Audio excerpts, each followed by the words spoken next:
박근혜 씨는 항소를 안 했습니다. 다만 동생 근력 씨가 검찰에 항소하는 뭐 이런 참 희한하죠, 이 사람들. 제가 지금 기억을 돌이켜보니까 그때는 제가 뭐라고 말씀드렸냐면 묵묵부답할 가능성도 있다. 근데 그 이유는 아마 저분의 심리적 구조나 정신적 상태가 그냥 이것저것 생각하기 좀 복잡하거나 멘붕이거나 아니면 그냥 난 이 문제에 대해서 아예 좀 포괄적인 거부심리 이런 것 속에서 하지 않겠느냐. 전체에 대해서 그냥 부정적으로 하지 않겠냐 이랬던 것 같은데 대략 그런 것 같긴 한데 한편으로는 어차피 자기가 어떻게 해도 재판은 진행될 것이다 라는 생각이 있었겠죠.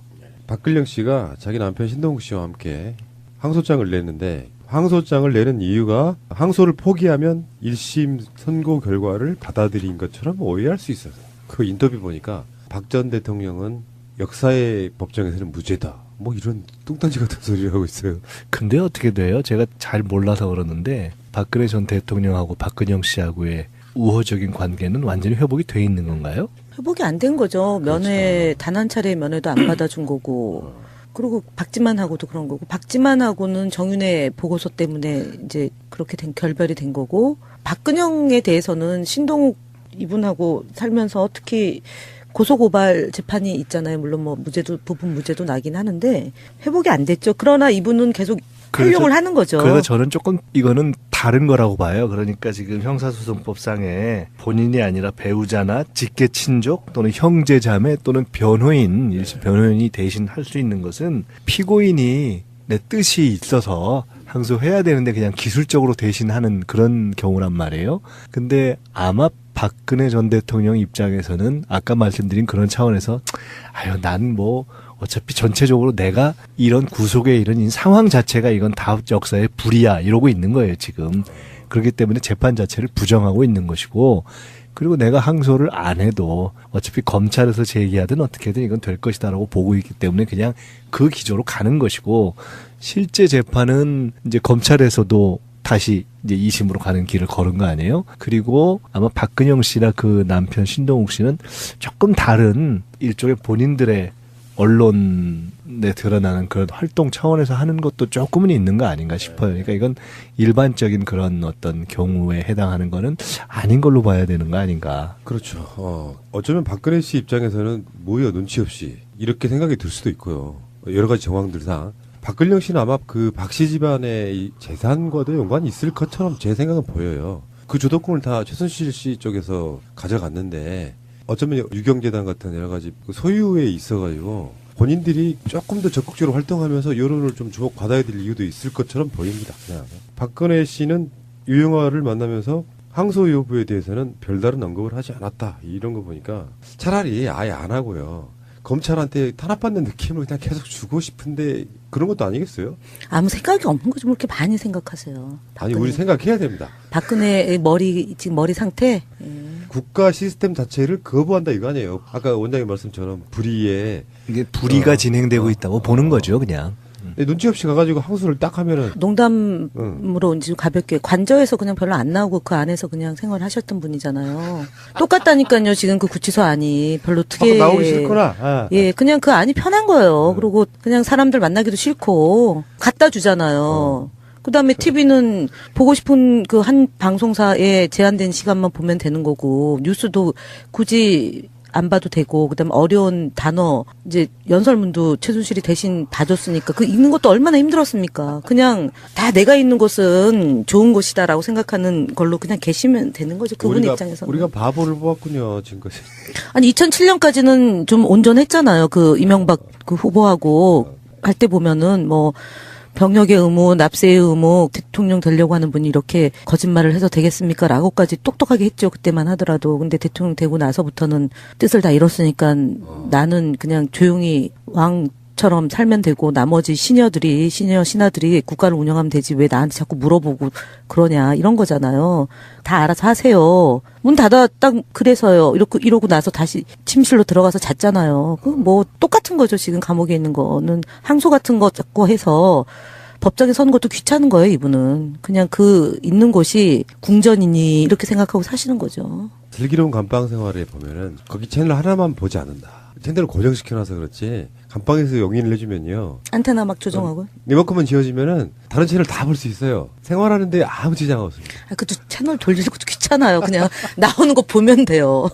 개인사적으로는 사실은 참 어떻게 보면 불행하고 안타까운 건데 우리가 무슨 그 개인의 심리까지 지금 막 연구할 일은 아니지만 그 대통령이 된 이후에 최순실의 국정농단이 이루어지는 시기를 쭉 거치면서 보면 어떻게 보면은 본인이 자립적 판단과 결정에 의해서 뭘 하는 그런 줄들을 다 끄는 거 아닌가요? 그래서 그것이 끊어진 상태의 연장선에 지금 그냥 있어서 사실은 뭔가 액션을 하거나 안 하거나 하는 것 자체가 다 이미 아닌 그냥 이렇게 쭉 가는 그런 상태에 놓여 있을 가능성이 많은 것 같아요.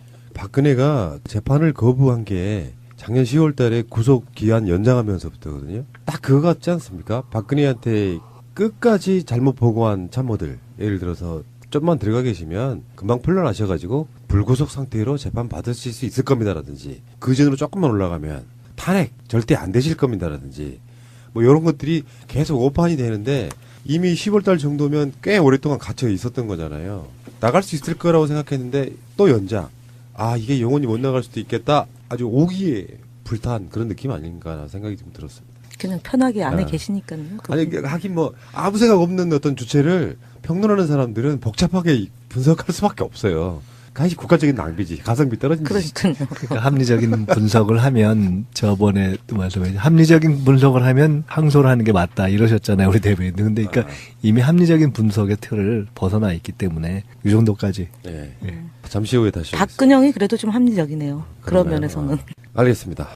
박근혜 씨 1심 항소를 하느냐 마느냐 지금 얘기가 나오는데 검찰은 일단 항소를 제기했고요. 근데 이제 박근혜 씨 측에서는 지금 입장이 정확하게 나오지 않고 있는 상황이고 일단 변호사들은 항소를 할 예정이다라고 지난주에 발표를 했는데 갑자기 동생이죠. 박근영 씨가 박근혜 1심 항소장을 제출했다고 합니다. 그 박근영 씨가 이제 6일 날 박 전 대통령의 1심 선고가 있고 그 일주일 뒤인 13일 날 항소장을 제출했는데 이게 딱 항소 기간이 끝나는 날이래요. 네. 근데 이때 항소장을 제출했는데 이게 법적으로 배우자나 형제자매 등이 항소가 가능한가를 확인해 보면 가능은 하다고는 하는데 이 항소장이 의사에 반하면 무효가 되는 그냥 그런 법이래요. 그간에 둘의 접촉이 전혀 없었다는 거를 기사에서 봤거든요. 둘의 접촉도 없고 언니에게 아무런 얘기를 듣지도 않았는데 갑자기 자기가 와서 항소장을 제출한 것 같은 그런 게 보이는 거죠. 일단 박근혜 씨와 박근영 씨 사이가 우리가 생각하는 그런 자매처럼 뭐 다정하고 그런 사이가 아니라는 것은 많은 이야기들 통해서 알 수 있거든요. 그 신동욱 총재 때문에 그런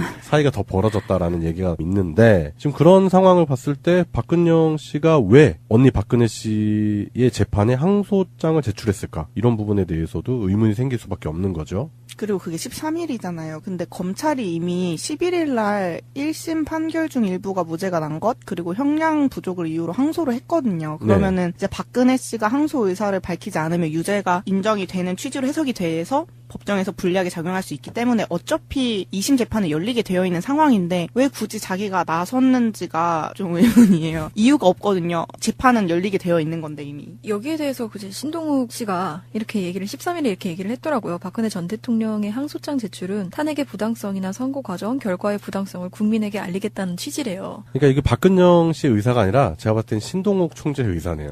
근데 사실 저는 이래봤자 어차피 매만 더 맞을 텐데 그렇죠. 굳이 맞으라고 앞에다 내세우는 건가 싶기도 하고요. 속으로 엄청 욕하고 있을 수도 있어요. 그 상황에서는 야, 이 미친놈들아. 좀 그걸 왜 내고 치라냐? 그러니까요. 도움이 안 되는 거지. 동생 네 분이 도움이 안 되는 거예요, 지금. 제부라는 것은 어디서 이상한 놈이 들어와가지고 가뜩이나 속을 썩이다가 안 하는 방향으로 제가 봤을 때는 가는 것 같았는데 예, 박근영 때문에 아주 지금 속이 아주 문드러지고 있을 것 같아요. 그 박근영이 4일날 있었던 자신의 그 사기 혐의 관련된 그 재판에서 네. 그 박 전 대통령의 1심 선고에 대해서 어떤 결과가 나오든 무죄라고 생각한다라고 얘기를 했대요. 그 스탠스를 이어가서 이제 항소장을 제출을 한 것 같은데 연맥이려는 고도의 수단?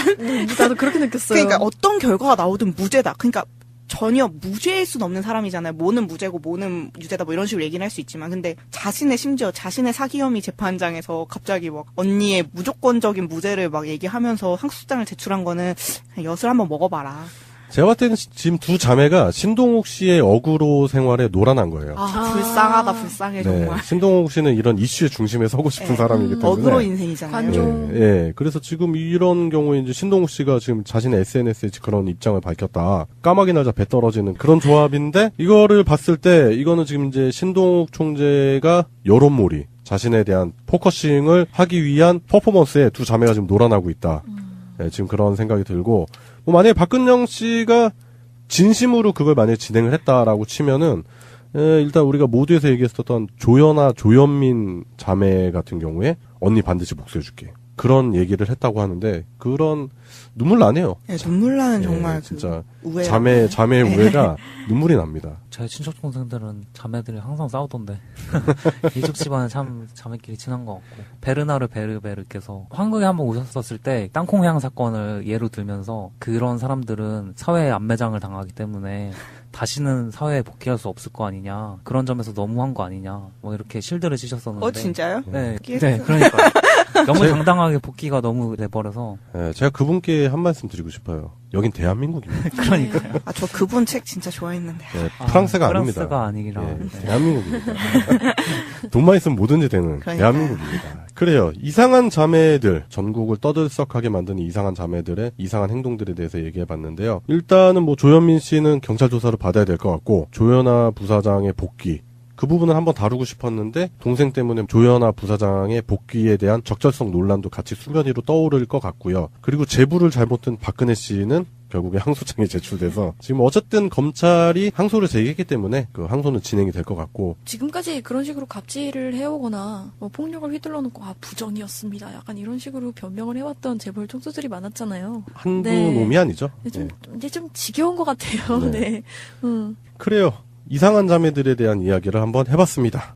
박근혜 씨는 항소를 안 했습니다. 다만 동생 근력 씨가 검찰에 항소하는 뭐 이런 참 희한하죠, 이 사람들. 제가 지금 기억을 돌이켜보니까 그때는 제가 뭐라고 말씀드렸냐면 묵묵부답할 가능성도 있다. 근데 그 이유는 아마 저분의 심리적 구조나 정신적 상태가 그냥 이것저것 생각하기 좀 복잡하거나 멘붕이거나 아니면 그냥 난 이 문제에 대해서 아예 좀 포괄적인 거부심리 이런 것 속에서 하지 않겠느냐. 전체에 대해서 그냥 부정적으로 하지 않겠냐 이랬던 것 같은데 대략 그런 것 같긴 한데 한편으로는 어차피 자기가 어떻게 해도 재판은 진행될 것이다 라는 생각이 있었겠죠. 박근영 씨가 자기 남편 신동욱 씨와 함께 항소장을 냈는데 항소장을 내는 이유가 항소를 포기하면 1심 선고 결과를 받아들인 것처럼 오해할 수 있어요. 그 인터뷰 보니까 박 전 대통령은 역사의 법정에서는 무죄다. 뭐 이런 뚱딴지 같은 소리를 하고 있어요.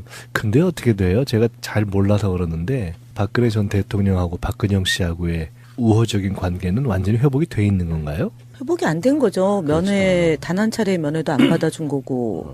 그리고 박지만하고도 그런 거고. 박지만하고는 정윤회 보고서 때문에 이제 그렇게 된 결별이 된 거고. 박근영에 대해서는 신동욱 이분하고 살면서 특히 고소고발 재판이 있잖아요. 물론 뭐 부분 무죄도 나긴 하는데 회복이 안 됐죠. 그러나 이분은 계속 활용을 하는 거죠. 그래서 저는 조금 이거는 다른 거라고 봐요. 그러니까 지금 형사소송법상에 본인이 아니라 배우자나 직계 친족 또는 형제자매 또는 변호인, 일심 변호인이 대신 할 수 있는 것은 피고인이 내 뜻이 있어서 항소해야 되는데 그냥 기술적으로 대신하는 그런 경우란 말이에요. 근데 아마 박근혜 전 대통령 입장에서는 아까 말씀드린 그런 차원에서 아유 난 뭐 어차피 전체적으로 내가 이런 구속에 이런 상황 자체가 이건 다 역사의 불이야 이러고 있는 거예요 지금.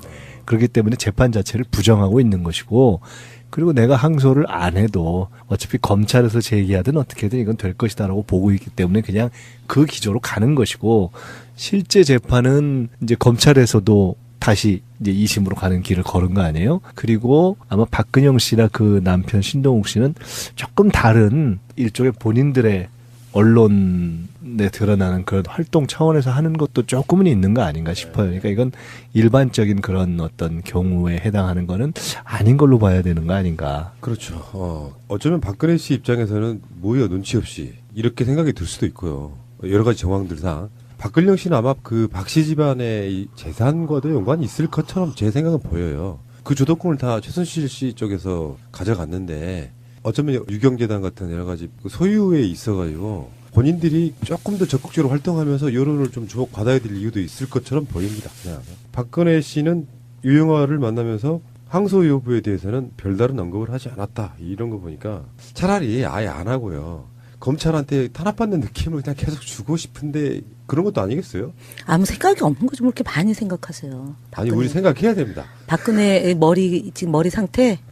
국가 시스템 자체를 거부한다 이거 아니에요. 아까 원장님 말씀처럼 불의에 이게 불의가 진행되고 있다고 보는 거죠, 그냥. 눈치 없이 가가지고 항소를 딱 하면은 농담으로 이제 가볍게 관저에서 그냥 별로 안 나오고 그 안에서 그냥 생활하셨던 분이잖아요. 똑같다니까요. 지금 그 구치소 안이 별로 특이해. 나오기 싫구나. 아. 예, 그냥 그 안이 편한 거예요. 그리고 그냥 사람들 만나기도 싫고 갖다 주잖아요.